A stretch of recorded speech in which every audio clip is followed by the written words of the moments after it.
इस लेक्चर में हम बात करेंगे गूगल एनालिटिक्स की, जो कि फ्री ऑफ कॉस्ट है और गूगल का ही टूल है।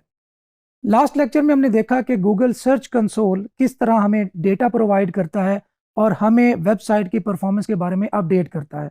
ना सिर्फ हमें परफॉर्मेंस के बारे में अपडेट करता है, बल्कि हमारी वेबसाइट में अगर कोई इशू रेज हो रहा है तो उसके बारे में भी हमें नोटिफाई करता है और उसको फिक्स करने की सजेशंस भी देता है।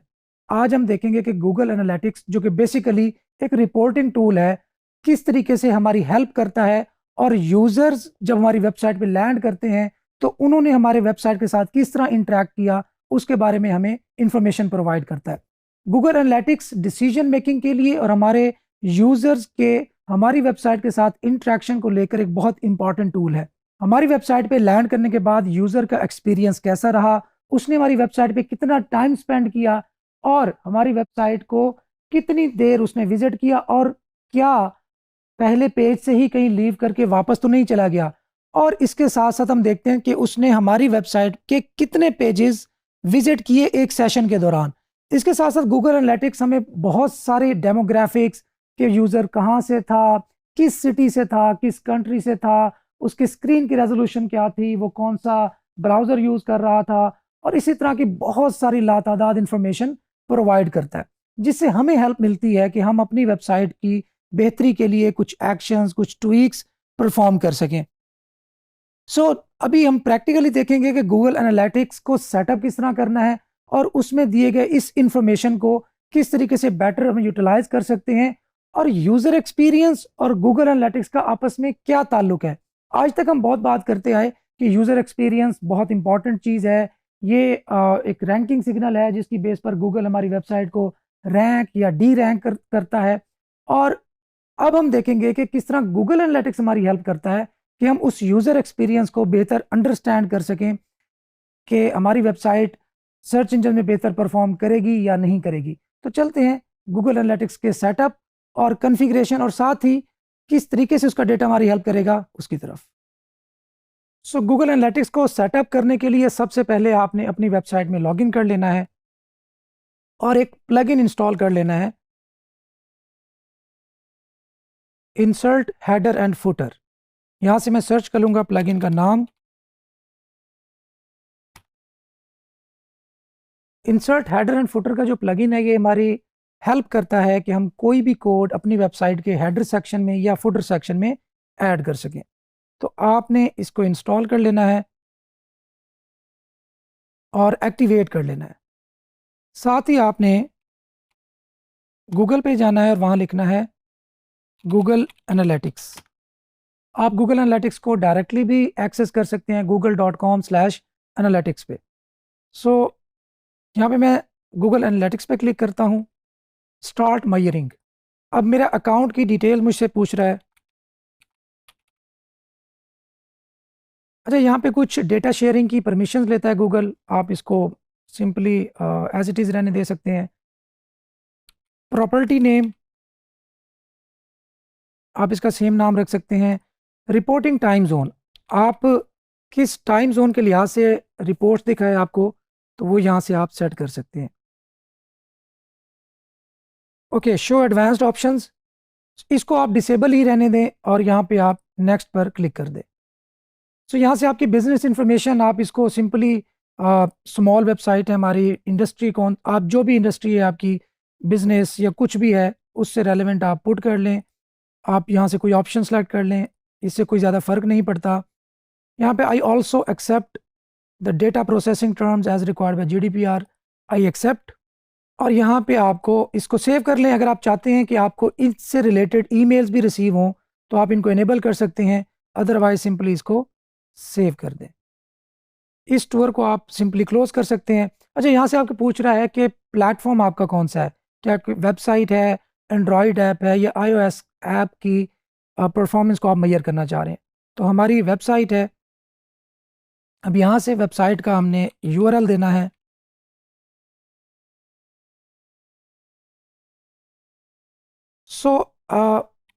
एनहांसमेंट मेजरमेंट्स को भी आप अगर सेलेक्ट करना चाहें या इसको एडिट करना चाहें, यहाँ से कर सकते हैं।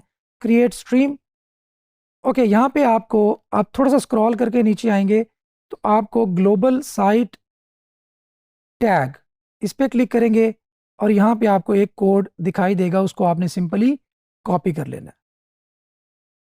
आप वापस अपनी वेबसाइट में आएंगे और वहाँ से आपने जो प्लगइन इंस्टॉल किया था उसको एक्सेस करेंगे। वो एक्सेस सेटिंग्स के मेन्यू से और then insert headers and footers पर क्लिक करने से होगा। So insert header and footer के प्लगइन में जाके आपने scripts in header, scripts in body, scripts in footer, आप इसको हेड सेक्शन में पेस्ट कर देंगे। सेव, बस ऑल डन। यहाँ से गूगल एनालिटिक्स हमारी वेबसाइट के साथ समझ लें कि कन्फिगर हो गया, सेटअप हो गया, और अब वो हर उस यूज़र को ट्रैक करेगा जो हमारी वेबसाइट को विजिट करेगा। इस वक्त हमारी वेबसाइट को कितने लोग विजिट कर रहे हैं, ये भी डेटा प्रोवाइड करेगा गूगल एनालिटिक्स। और इसके साथ साथ इसके मज़ीद फीचर्स देखते हैं वन बाय वन। एनालिटिक्स में आप इसको सिंपली क्लोज कर सकते हैं और यहाँ से आप आके होम पे क्लिक कर सकते हैं। सो यहाँ पे आप देख सकते हैं कि लास्ट 7 डेज़ में आपके यूज़र्स की क्या एक्टिविटी रही, यूज़र्स कितने आए, उनमें से नए यूज़र्स कितने थे, एवरेज एंगेजमेंट टाइम, जो कि मैं आपको इम्पॉर्टेंट बताना चाहता था गूगल एनालिटिक्स की हमारी वेबसाइट के अंदर, कि वो हमें यूज़र्स के एक्सपीरियंस के बारे में गाइड करेगा कि यूज़र ने हमारी वेबसाइट पे आके कितना टाइम स्पेंड किया, कितने पेजेस विज़िट किए, कितनी देर उस पेज को विज़िट करता रहा, और उसका टोटल सेशन का जो ड्यूरेशन है वो कितना रहा, और उनमें से कितने ऐसे विजिटर्स थे जो अगेन हमारी वेबसाइट को विजिट करना चाहा। यूजर्स इन लास्ट 30 मिनट्स, पिछले 30 मिनट में मेरी वेबसाइट को कितने लोग विजिट कर चुके हैं, वो डेटा यहाँ पे अपेयर होगा। और इसके साथ साथ हम रिपोर्ट्स में जाते हैं, तो रिपोर्ट सेक्शन में हमें यही रिपोर्ट्स डिटेल्स में देखने को मिलेंगी। इनसाइट्स यहाँ पे आएंगी, where do your new users come from, आपके नए यूज़र्स किस चैनल के थ्रू आए, सेशंस क्या रहा, यूज़र्स एक्टिविटी ओवर टाइम क्या रही, मतलब दिन के किस हिस्से में कितने विजिटर्स आपकी वेबसाइट पर रहे। और यहाँ से कंट्रीज़ सेलेक्ट कर सकते हैं आप, बल्कि कंट्रीज़ आप देख सकते हैं कि आपके विजिटर्स जो थे किस कंट्री से ज़्यादा आपकी वेबसाइट को विज़िट करने आए। यहाँ से आप देखें views by page title and screen class, users activity, event name, conversion by platforms. अच्छा, ये जो कन्वर्जन्स या ये आप इवेंट्स देख रहे हैं, ये ज़्यादातर यूज़ होंगे आपकी ई कॉमर्स की वेबसाइट में। अगर आप एफिलिएट वेबसाइट में बहुत डीपली एनालाइज करना चाहते हैं देन आप इनको यूज़ कर सकते हैं, अदरवाइज़ इनकी ज़रूरत नहीं है। सो यहाँ पे आप रियल टाइम में जाएंगे और आपकी वेबसाइट के रियल टाइम विजिटर्स कहाँ कहाँ से इस वेबसाइट को विजिट कर रहे हैं वो यहाँ पे अपेयर हो जाएंगे। सो अगर आपकी वेबसाइट नई है और आप वेरीफाई करना चाहते हैं कि क्या मेरी वेबसाइट पे जो गूगल एनालिटिक्स का कोड है वो सही से कन्फिगर हो गया है, तो आप अपनी वेबसाइट पे जाएं, इसको ओपन करें इनकॉग्निटो मोड में, राइट क्लिक करें कहीं भी स्क्रीन पर और व्यू पेज सोर्स पे क्लिक कर दें। यहाँ से आप कंट्रोल F पे क्लिक करें और Google tag manager find box में लिखें और आपके सामने यहाँ पे Google tag manager /G tag /JS और ये पूरी स्ट्रिंग आपके सामने आ जाएगी। तो इट मीन्स कि आपका जो गूगल एनालिटिक्स का कोड था वो सही से पेस्ट हो चुका है और वर्क करना स्टार्ट कर दिया है। मैं वापस अपने एनालिटिक्स के रियल टाइम पे आता हूँ, तो अगर आप देख सकते हैं कि यूज़र्स इन लास्ट 30 मिनट्स 1, और कहाँ से हैं, लाहौर से। सो ये मैं खुद विज़िट कर रहा हूँ इस वेबसाइट को, तो ये एक यूज़र दिखा रहा है जो कि लाहौर से इस वेबसाइट को विज़िट कर रहा है। सो यहाँ पे मज़ीद डिटेल आप देख सकते हैं कि फ़र्स्ट विज़िट था, पेज व्यू कितने हुए, स्क्रॉल उसने किया या नहीं किया, सेशन स्टार्ट कितने हुए, यूज़र एंगेज कितना हुआ आपकी वेबसाइट के साथ। सो इतनी डिटेल्ड इन्फॉर्मेशन गूगल एनालिटिक्स आपको प्रोवाइड करता है। अब यहाँ से लाइफ साइकिल देखना है, एक्विजिशन ओवरव्यू, मैं आपको ओवरव्यू यहाँ पे दे देता हूँ कि इसको किस तरह आप यूटिलाइज़ कर सकते हैं। अच्छा, new users by first user default channel, sessions, life time value, इस तरह यूज़र एक्विजिशन में आप आ जाएं कि किस चैनल को यूज़ करते हुए आपकी वेबसाइट यूज़र पहुंचा आपकी वेबसाइट तक, ट्रैफिक एक्विजिशन, इसमें मज़ीद आपके सामने डिटेल्स आ जाएंगी। इसी तरह इंगेजमेंट ओवरव्यू। खैर, आपके सामने जो आपके लिए बेनिफिशियल या वैल्यूएबल इंफॉर्मेशन है वो है कि यूज़र ने कितना टाइम स्पेंड किया, कितने पेजेस विजिट किए, और रिकरिंग यूज़र मतलब बार बार आने वाले जो विजिटर्स थे वो कितने थे। सो मोनेटाइजेशन भी आप यहाँ पे मॉनिटर कर सकते हैं ई कॉमर्स की परचेजेस, मतलब गूगल एनालिटिक्स अगर आप ई कॉमर्स की वेबसाइट है तो वो आपके पूरे जर्नी को विजिटर्स के नोट करेगा और आपको बताएगा कि कहाँ कहाँ पे आपका यूज़र ड्रॉप हुआ, क्या उसने अपना जर्नी कंप्लीट किया, चेकआउट किया या नहीं किया, एंड ऑल दिस स्टफ। खैर डेमोग्राफिक्स आप देख सकते हैं, मज़ीद एक्सप्लोर कर सकते हैं इसको और कन्फिगर भी कर सकते हैं। सो बेसिकली गूगल एनालिटिक्स आपको प्रोवाइड करेगा डेटा, जिस डेटा की बुनियाद पर आप डिसीजन ले सकते हैं कि क्या आपकी वेबसाइट बेहतर परफॉर्म कर रही है या नहीं कर रही। अच्छा, अब बात आती है गूगल एनालिटिक्स हमें डेटा तो काफ़ी सारा प्रोवाइड कर रहा है, लेकिन हमें ये एग्जैक्टली ये नहीं दिखा रहा कि यूज़र जब हमारी वेबसाइट पर पहुंचा तो उसने एक्चुअली स्क्रीन पे उसका क्या बिहेवियर था। उसने पहले कहाँ पे जाके क्लिक किया, देन उसने स्क्रॉल किया, हॉटस्पॉट क्या था, ज़्यादातर जगह कौन सी थी जहाँ पे हमारे विजिटर्स क्लिक कर रहे थे। तो उसके लिए हम गूगल एनालिटिक्स का अल्टरनेटिव एक यूज़ करेंगे, जिसको हम इंशाल्लाह नेक्स्ट लेक्चर में देखते हैं। दोस्तों, गूगल सर्च मार्केट का 90% से ज़्यादा का शेयर होल्ड करता है और इट डेफिनेटली शोज़ कि वो एक टेक जाइंट है और सर्च इंजन की मार्केट का बिला शिरकत गैर एक किंग है। लेकिन 3% जो शेयर है वो बिंग का सर्च इंजन भी होल्ड करता है। तो अगर हम ये इमेजिन करें कि दुनिया में करोड़ों सर्चर्स हैं और उसमें से 3% निकालें तो वो भी ज़्यादा नहीं तो लाखों तो बनेंगे ही ज़रूर। तो हमने उन लाखों विजिटर्स को भी ऐसे ही नहीं जाने देना और उनको भी ज़रूर टारगेट करना है। तो इस काम के लिए हम बिंग सर्च इंजन का यूज़ करते हैं और उसके लिए बिंग सर्च कंसोल या बिंग वेब मास्टर टूल्स का भी यूज़ ज़रूर करेंगे। अभी हम प्रैक्टिकली देखेंगे कि बिंग वेब मास्टर टूल्स को किस तरीके से कॉन्फ़िगर करना है अपनी वेबसाइट पर, और वो जो डेटा हमें प्रोवाइड करता है उससे कैसे फ़ायदा उठाना है। उस डेटा में इंक्लूड होता है कि यूज़र्स की डिटेल्ड इंफॉर्मेशन, सेशन, और ज़्यादातर वही डेटा होता है जो गूगल एनालिटिक्स ऑलरेडी हमें प्रोवाइड कर चुका है, लेकिन ये उससे भी ज़्यादा डिटेल्ड इंफॉर्मेशन देता है। और सबसे इम्पॉर्टेंट बात वो ये है कि इसमें हम अपनी वेबसाइट को स्कैन भी कर सकते हैं और ये हमें बताएगा कि आपकी वेबसाइट में एसईओ के पॉइंट ऑफ व्यू से क्या-क्या एरर्स हैं, क्या-क्या वार्निंग्स हैं और उनको आप किस तरह फिक्स कर सकते हो। तो ये एक एक्स्ट्रा एज है कि बिंग ऑफिशियली हमारी वेबसाइट को स्कैन करे और हमें हमारी ही वेबसाइट के रिलेटेड जो इश्यूज़ हैं उनके बारे में हमें इन्फॉर्म करे। कीवर्ड सजेशंस, हमारी वेबसाइट किन कीवर्ड्स पर रैंक कर रही है और मज़ीद किन कीवर्ड पर रैंक करनी चाहिए, ये डेटा भी बिंग वेब मास्टर टूल्स के ज़रिए हम तक पहुंचता है। तो बिंग वेब मास्टर टूल्स बड़े इम्पॉर्टेंट हैं, हमने इनको कॉन्फ़िगर करना है, सेटअप करना है और इनको यूटिलाइज़ भी करना है। और उसके साथ-साथ हम एक और टूल का भी ज़िक्र करेंगे जो कि है माइक्रोसॉफ्ट क्लैरिटी। मैंने लास्ट लेक्चर में आपको बताया था कि हमें जो स्क्रीन की रिकॉर्डिंग है, यूज़र जब हमारी वेबसाइट पे लैंड किया और हमारी वेबसाइट पे क्या एक्टिविटी परफॉर्म की, अगर हम उसको विजुअली देखना चाहते हैं तो हमें माइक्रोसॉफ्ट क्लैरिटी को यूज़ करना चाहिए। सर्च गूगल एनालिटिक्स हमें इतनी डिटेल्ड इंफॉर्मेशन नहीं देता, जबकि माइक्रोसॉफ्ट क्लैरिटी हमें यूज़र का जो रिकॉर्डेड सेशन है वो भी दिखाता है और हॉटस्पॉट भी दिखाता है कि आपकी वेबसाइट का कौन सा ऐसा पोर्शन है जो जहाँ पे ज़्यादा यूज़र की अटेंशन ग्रैब होती है और वहाँ पे लोग ज़्यादा क्लिक या ज़्यादा अटेंशन देना पसंद कर रहे हैं। तो हम उस जगह को ऑप्टिमाइज़ करेंगे ताकि हमारे इन द एंड जो कन्वर्जन है वो बढ़ सके और कन्वर्जन के नतीजे में अल्टीमेटली हमारा रेवेन्यू इंक्रीज़ होगा। तो चलते हैं प्रैक्टिकल की तरफ और देखते हैं कि बिंग वेब मास्टर टूल्स को कैसे सेटअप करना है और माइक्रोसॉफ्ट क्लैरिटी को कैसे इंस्टॉल करना है अपनी वेबसाइट पे और उसके डेटा को एनालाइज कैसे करना है। Let's move. अभी हम सेटअप करेंगे बिंग वेब मास्टर टूल्स। तो Bing web master tool setup करने के लिए हमारे पास मल्टीपल मेथड्स मौजूद हैं, लेकिन हम अपनी रैंक मैथ प्लगइन को ही यूज़ करते हुए वेरिफिकेशन करेंगे बिंग वेब मास्टर टूल्स की और उसके साथ अपनी वेबसाइट को कनेक्ट कर लेंगे। तो सबसे पहले आपने अपनी वेबसाइट के WP एडमिन में लॉगिन होना है। उसके बाद आपने रैंक मैथ के ऑप्शंस पर क्लिक करना है एंड जनरल सेटिंग्स पे पहुंच जाना है। जनरल सेटिंग्स में जाने के बाद आपने वेब मास्टर टूल्स पे क्लिक करना है और जिस तरह आपने गूगल सर्च कंसोल को यहाँ पे ऐड किया था उसी तरीके से बिंग वेब मास्टर टूल्स को भी आप वेरीफाई कर लेंगे। वेब मास्टर वेरिफिकेशन पेज, इस पर क्लिक करेंगे और यहाँ से आपको link Bing web master tools पर ले जाएगा। अब आपने यहाँ से ऐड योर साइट और import from Google search console.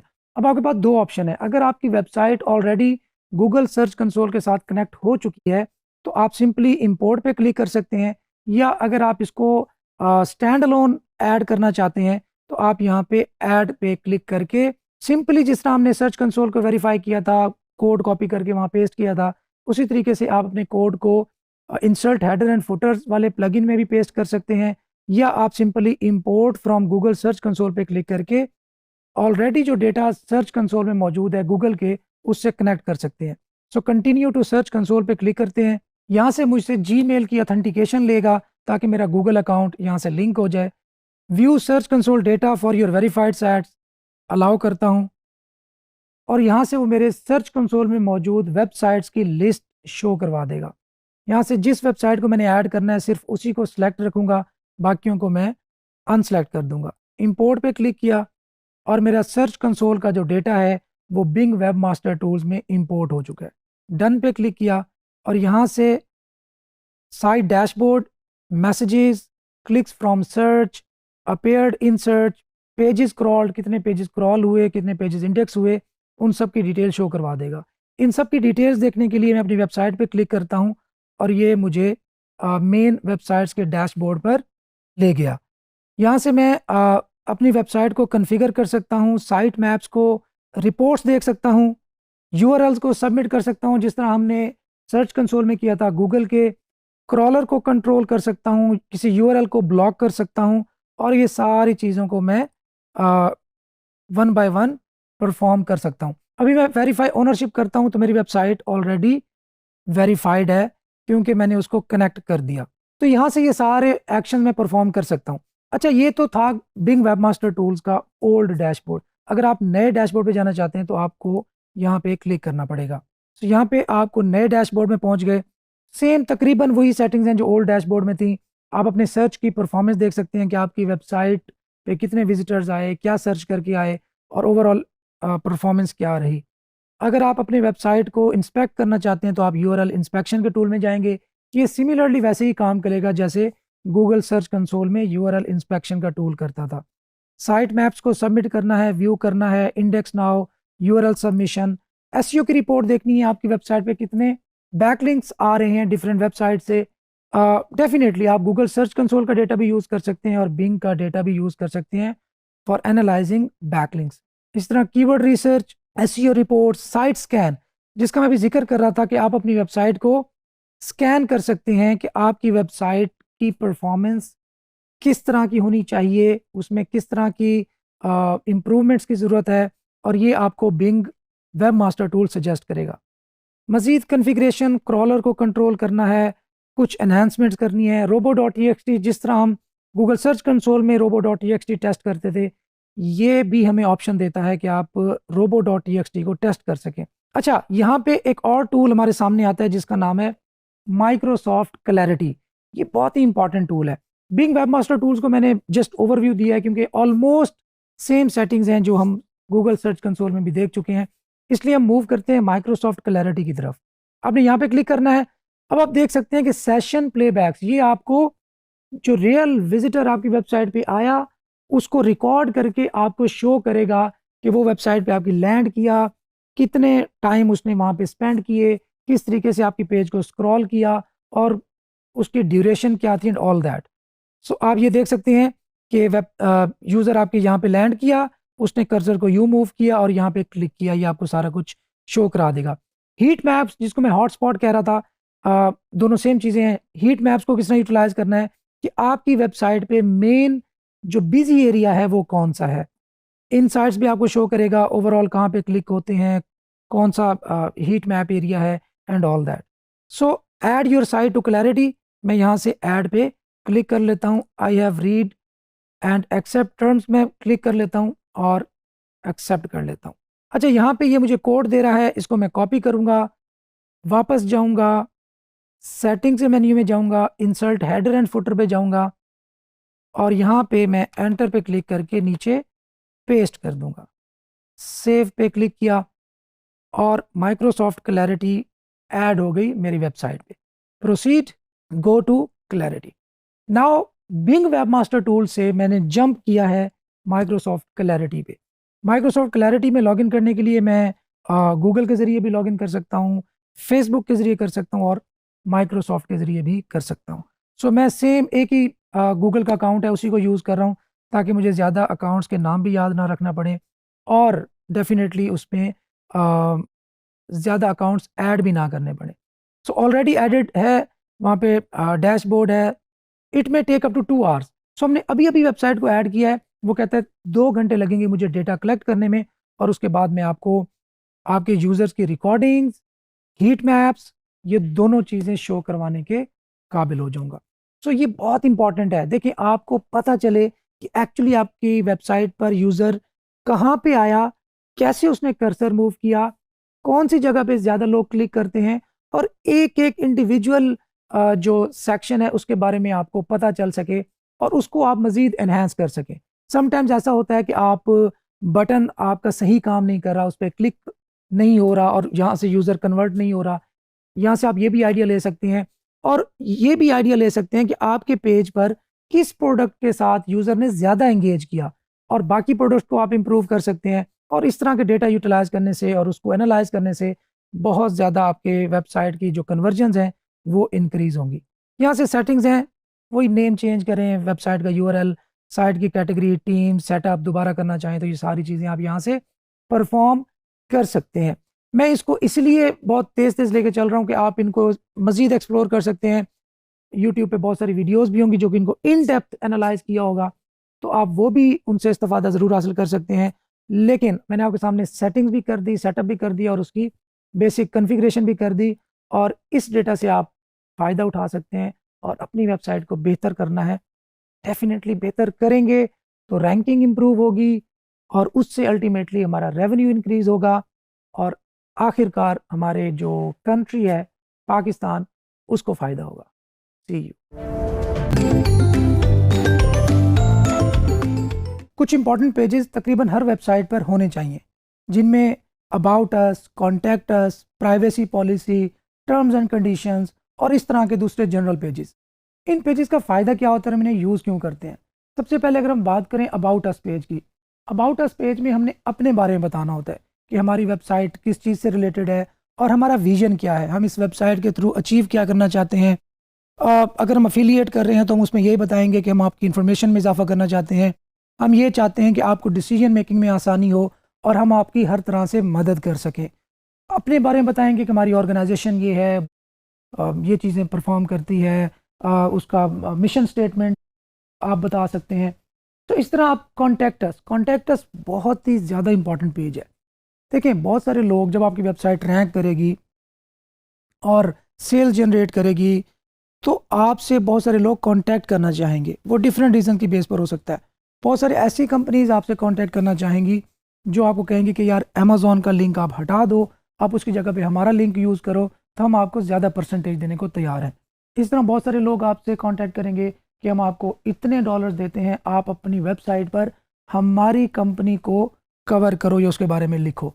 सो बहुत सारी रीजंस हो सकती हैं जहाँ से आप एक्स्ट्रा मनी एफिलिएट कमीशन से अलावा बहुत रेवेन्यू कमा सकते हैं। तो कॉन्टैक्ट अस का पेज बिल्कुल क्लीन होना चाहिए, क्लियर होना चाहिए, उस पर प्रेफरेबली फॉर्म मौजूद हो, और साथ अगर ईमेल आप लिखना चाहें तो ईमेल भी वहाँ पे दे सकते हैं। अच्छा, ईमेल में आपको छोटी सी टिप दूंगा, वो आप ज़रूर अप्लाई करें कि ईमेल्स आप टेक्स्ट की फॉर्म में लिखेंगे तो बहुत सारे बॉट्स, क्रॉलर्स जो कि स्पैमर्स के भी हो सकते हैं, वो वहाँ से आपका ईमेल उठाते हैं और उस पर बम्बारमेंट शुरू कर देते हैं स्पैम ईमेल्स की। तो कोशिश करें कि जो ऐड का साइन है उसके इर्द गिर्द कुछ और साइन लगा दें, कोई ब्रैकेट लगा दें, ताकि अगर कोई बॉट या कोई क्रॉलर आपकी वेबसाइट को क्रॉल करता है तो वो एग्जैक्ट वो ईमेल ना उठा सके और आपको स्पैम ईमेल से बचा जा सके। तो आप इमेज की फॉर्म में भी वो ईमेल लिख के वहाँ पे पेस्ट कर सकते हैं ताकि क्रॉलर्स उसका कंटेंट जो है वो रीड करके आपको स्पैम ईमेल्स ना भेजें। नेक्स्ट आता है प्राइवेसी पॉलिसी। देखिए, वेस्ट में ख़ासकर प्राइवेसी को बहुत ज़्यादा इम्पोर्टेंस हासिल है, तो वो लोग चाहते हैं कि हमारी प्राइवेसी इंटैक्ट रहे, लोग हमें आइडेंटिफाई ना करें, और इसकी बहुत सारी रीजंस भी हैं डेफिनेटली। तो आपने प्राइवेसी पॉलिसी के क्लियर कट सा पेज बनाना होता है जिसके अंदर आप बताते हैं कि हम आपका कौन कौन सा डेटा एक्सेस करते हैं और उस डेटा को किस तरीके से यूज़ करते हैं। नॉर्मली लॉग फाइल्स हमारा जो सर्वर है वो मेंटेन कर रहा होता है, जिसके अंदर यूज़र की आईपी एड्रेस होता है, वो किस ब्राउज़र से हमारा वेबसाइट एक्सेस कर रहा है उसकी डिटेल्स होती हैं, किस जगह पर मौजूद है, किस डेट एंड टाइम को उसने हमारी वेबसाइट जो है एक्सेस की। इसी तरीके से बहुत सारी इंफॉर्मेशन हम कलेक्ट करते हैं अपने यूज़र्स की, और ये बैक एंड पे, सर्वर एंड पे हो रही होती हैं, और हम उन्हें बाद में यूटिलाइज भी कर सकते हैं। सो प्राइवेसी पॉलिसी बताती है कि हम आपका ये डेटा कलेक्ट कर रहे हैं और हम उसको कहीं बेचेंगे नहीं। हम आपकी आइडेंटिटी, आपकी बिल्कुल समझ लें कि पिन पॉइंट आइडेंटिटी हम रिवील नहीं करेंगे या कलेक्ट नहीं करेंगे। हाँ, हम आपका ईमेल एड्रेस उठा सकते हैं, हम आपके डिवाइस की जो स्पेसिफिकेशन है वो उठा सकते हैं, हम आपके ब्राउज़र की इंफॉर्मेशन उठा सकते हैं, आप किस आईएसपी से कनेक्ट हैं हम वो आपकी इंफॉर्मेशन एक्सेस कर सकते हैं। तो ये इंफॉर्मेशन नॉर्मली हर वेबसाइट ओनर जो है वो तकरीबन एक्सेस करता ही है, और ये नॉर्मल है। तो प्राइवेसी पॉलिसी में आपने बताना है कि ये डेटा हमारे पास सेव है, हम इसको किसी थर्ड पार्टी को नहीं बेचेंगे, और आपको इसके बारे में फ़िक्रमंद होने की ज़रूरत नहीं है, ताकि कल को कोई आप पे कोई लीगल एक्शन ना ले सके और आपको किसी भी किस्म की परेशानी का सामना ना करना पड़े। और नॉर्मली बहुत सारे जो एफिलिएट नेटवर्क्स हैं या एड नेटवर्क्स हैं, वो भी इंश्योर करते हैं कि जिस वेबसाइट को वो अकाउंट अप्रूव कर रहे हैं वहाँ पे ये वाले पेजेस ज़रूर हों, ताकि उनकी जो पॉलिसी है वो क्लियर हो। अच्छा, इसके बाद बात आती है एफिलिएट डिस्क्लोजर की। एफिलिएट डिस्क्लोजर एक बहुत इंपॉर्टेंट स्टेटमेंट है, वो फ्यू लाइंस की हो सकती है।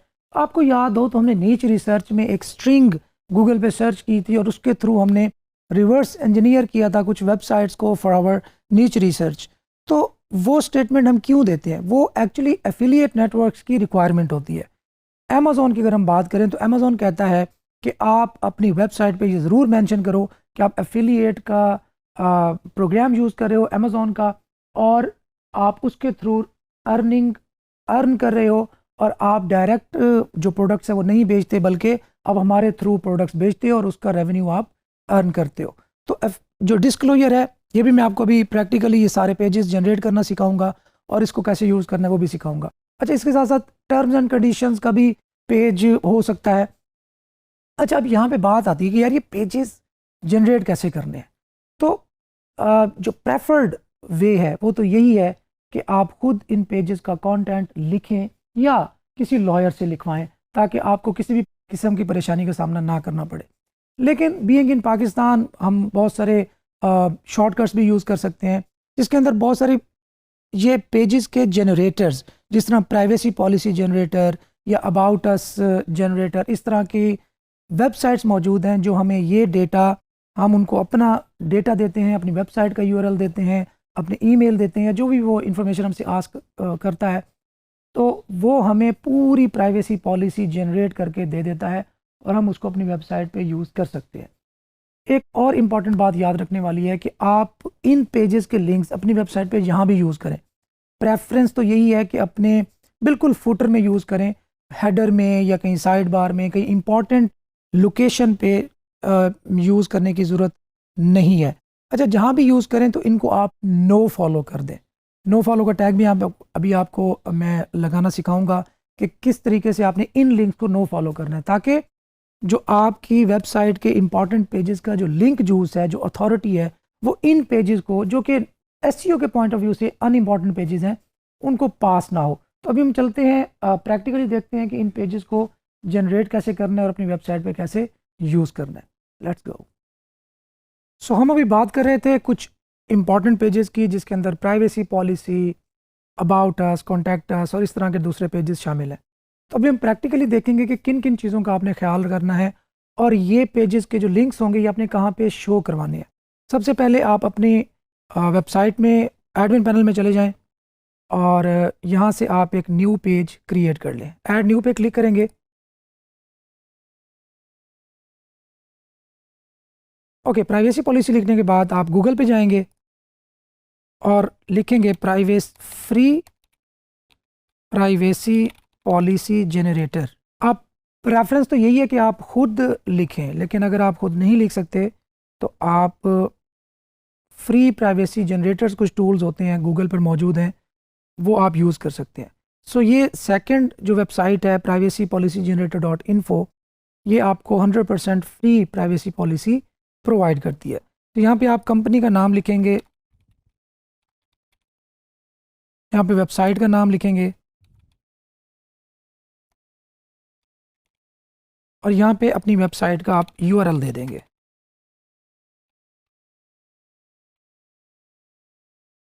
नेक्स्ट पे क्लिक करना है आपने। अच्छा, यहाँ पे आपसे कुछ इन्फॉर्मेशन वो मज़ीद मांगेगा।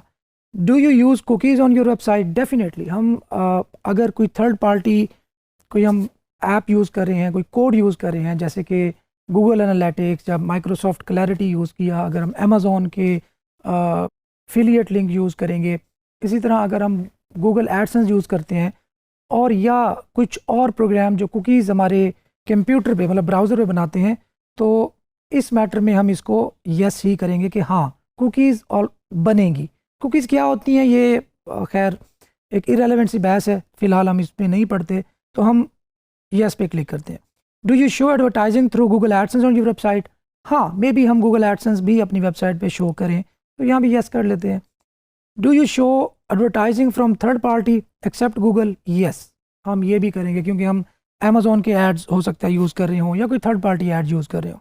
तो यहाँ पे हमने नेक्स्ट पे क्लिक करना है। कंट्री आप यूनाइटेड स्टेट्स ही कर लें क्योंकि आपने वहाँ पे ज़्यादा टारगेट करना है, या जहाँ भी आपकी वेबसाइट को मेन टारगेट है। ईमेल एड्रेस, जो भी आपकी ईमेल एड्रेस हो वेबसाइट का, वो आप यहाँ पे यूज़ कर सकते हैं। सो जनरेट माई प्राइवेसी पॉलिसी पे क्लिक करेंगे और ये आपको एक पेज बना के दे देगा। सो यहाँ से आप इसको कॉपी करें और अपने पेज में पेस्ट कर दें। It's that simple. अच्छा, यहाँ पे हो सकता है कुछ लिंक्स, इररेलेवेंट लिंक्स जो प्राइवेसी पॉलिसी जहाँ से आपने जनरेट की वो आपको इंसर्ट कर दे उसमें, तो आपने मेक श्योर करना है कि आप उसको रिमूव कर दें। यहाँ से आप अनलिंक कर दें तो ये रिमूव हो जाएगा लिंक, और यहाँ से आप पब्लिश कर दें। पब्लिश करने के बाद आपने इस पेज का जो एड्रेस है, URL है, वो कॉपी कर लेना है। नाउ इसी तरीके से आप टर्म्स एंड कंडीशंस का पेज भी क्रिएट कर सकते हैं, और उसको डिस्प्ले करवाना कैसे है मैं आपको बता देता हूँ। अब हम वापस जाएंगे अपने एडमिन पैनल में और अपीयरेंस में जाएंगे और कस्टमाइज में जाएंगे। अच्छा, अभी मैं जो टास्क करने लगा हूँ ये थीम टू थीम वेरी करेगा।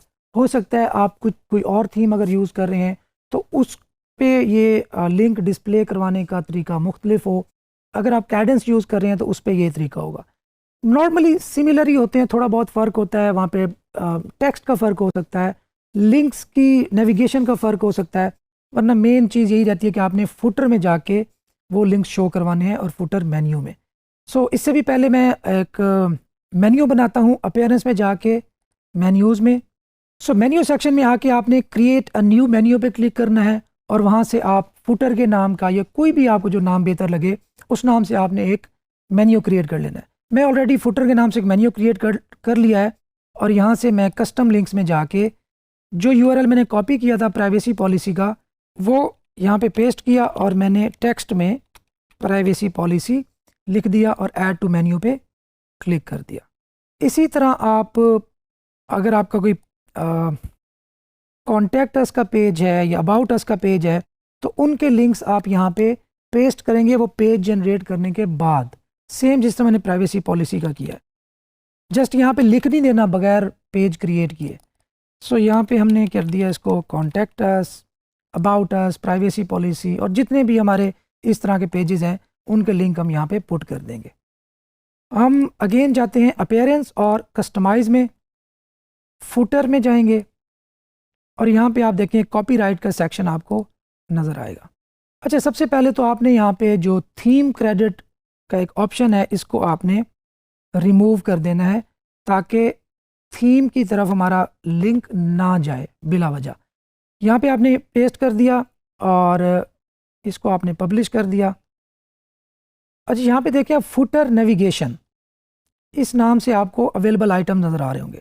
आप फुटर नेविगेशन को यहाँ से ड्रैग करें और यहाँ पे कहीं भी आप डिस्प्ले करवा सकते हैं, कॉपीराइट सेक्शन के साथ ऊपर या साइड में, जहाँ पे भी आपको बेहतर लगे, आपके डिज़ाइन पे बहुत ज़्यादा फ़र्क ना पड़े या बुरा ना लगे। आपने यहाँ पे पेस्ट कर दिया, ऑल डन, पब्लिश करते हैं और अपने होम पेज को हम रिफ़्रेश करते हैं। आप देख सकते हैं कि यहाँ पे जो थीम का क्रेडिट था वो रिमूव हो चुका है और ये कॉन्टैक्ट अस प्राइवेसी पॉलिसी के जो लिंक्स हैं वो यहाँ पे डिस्प्ले हो चुके हैं। अच्छा, यहाँ पे अब एफिलिएट डिस्क्लोजर का जो टेक्स्ट है वो भी पेस्ट करेंगे। अच्छा, वो एफिलिएट का जो नेटवर्क है उसके लिहाज से वेरी कर सकता है। हम नॉर्मली अमेज़ॉन को लेके चल रहे हैं।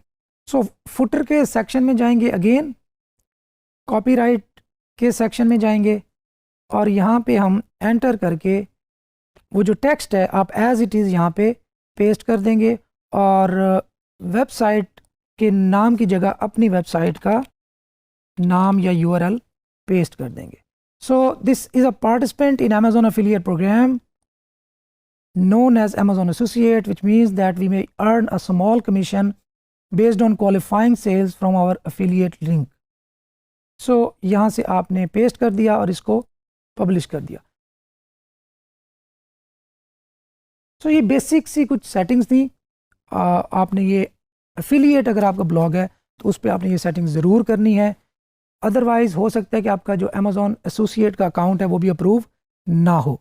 सो अब तक के लिए यही, सी यू।